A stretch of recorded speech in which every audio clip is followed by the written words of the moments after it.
राम राम। जय श्री राधे। कृष्णाय वासुदेवाय हरे परमात्मने प्रणतक्लेशनाशाय गोविंदाय नमो नमः।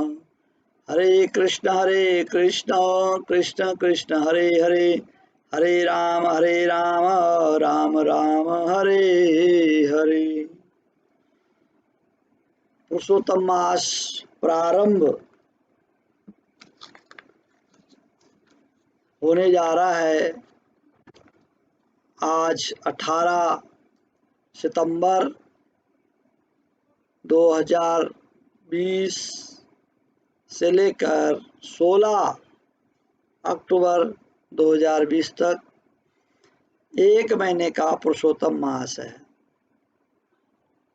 इस बार ऐसा संयोग बना पुरुषोत्तम मास का, श्राद्धों और नवरात्रों के बीच में आया है। बहुत अद्भुत संयोग है। 165 साल के बाद ऐसा योग बना कि श्राद्ध और नवरात्रों के बीच में पुरुषोत्तम मास आया। इसलिए इस मास का बहुत उत्तम महत्व है और पुण्यकारक महात्म्य, पुण्यकारक मास है। हर 3.5 साल के बाद अधिक मास आता है, परंतु ऐसा योग 165 साल के बाद आया। इस मास में भगवान का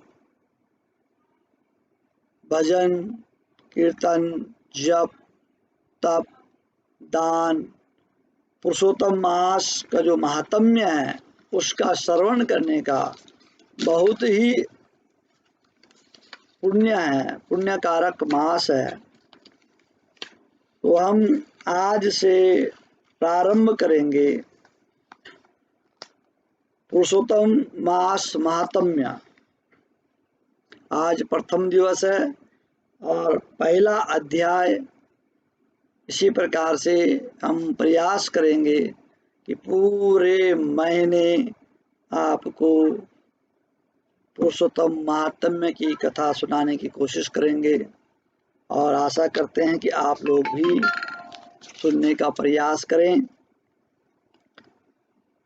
गुरुर्ब्रह्मा गुरुर्विष्णु गुरुर्देवो महेश्वर, गुरु साक्षात् परम ब्रह्म तस्मै श्री गुरुभ्यो नमः।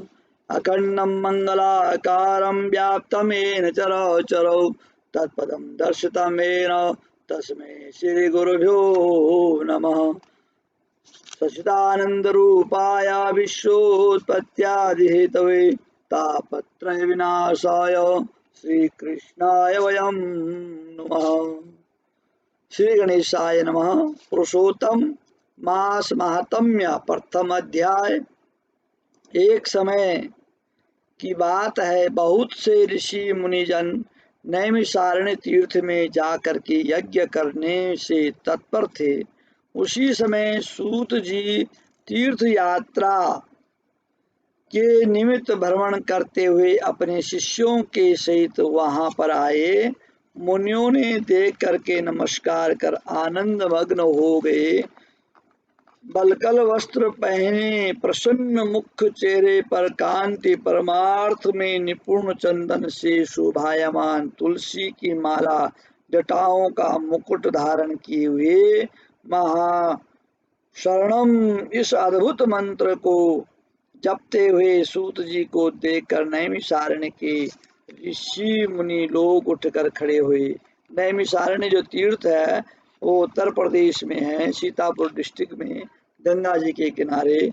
नैमिषारण्य तीर्थ वही है जहाँ पर राजा परीक्षित ने सुखदेव महाराज जी के मुख से श्रीमद् भागवत कथा सुनी थी और उन्होंने परम पद पाया, मोक्ष प्राप्त किया।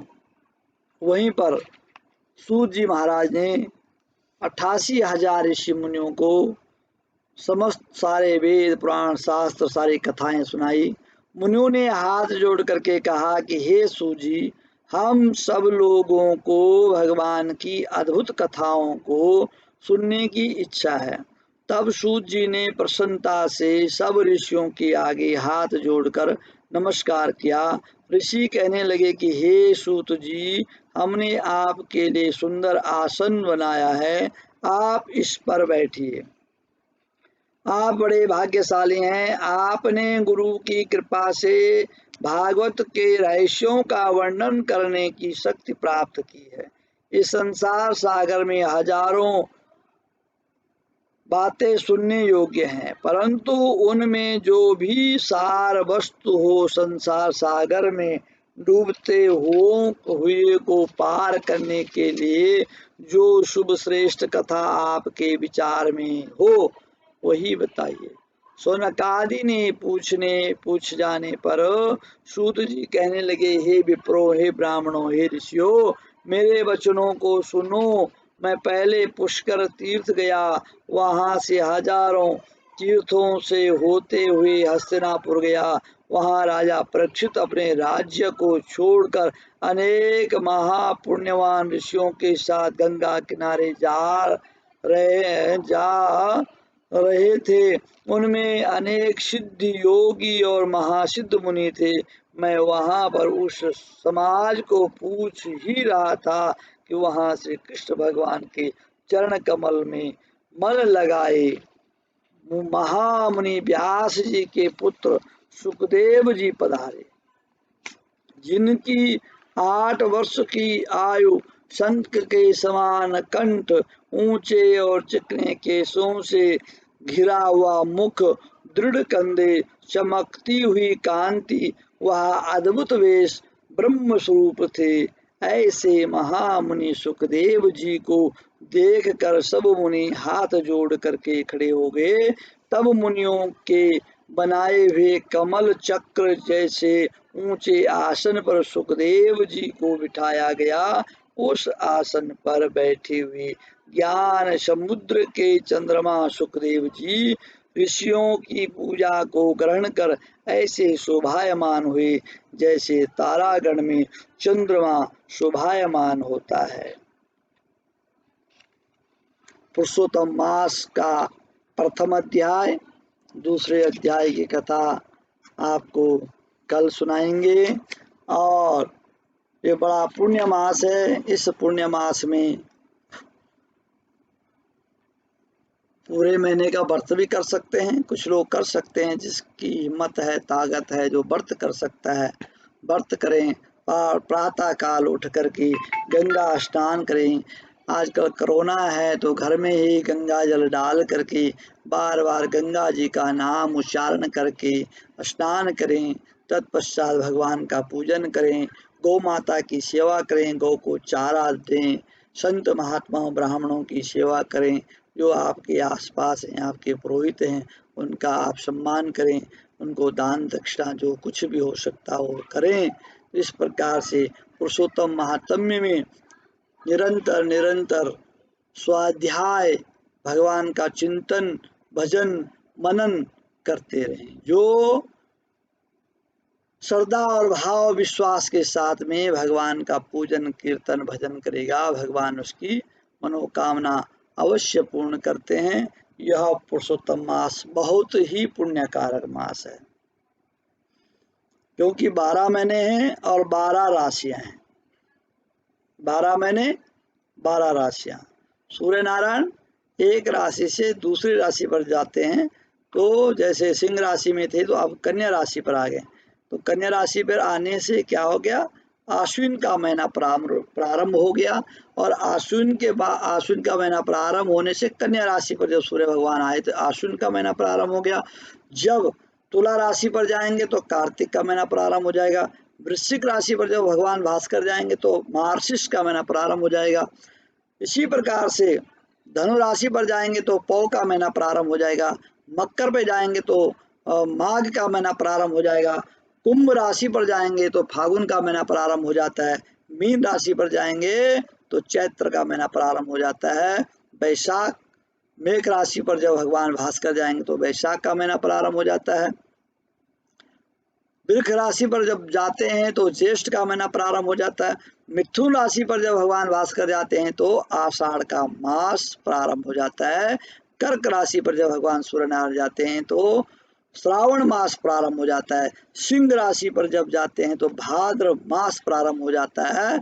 इसी प्रकार से 12 महीने हैं, 12 राशियां हैं, पर लेकिन पुरुषोत्तम मास में संक्रांति नहीं होती है और भगवान भास्कर पुरुषोत्तम मास में किसी भी राशि को प्रवेश नहीं करते हैं।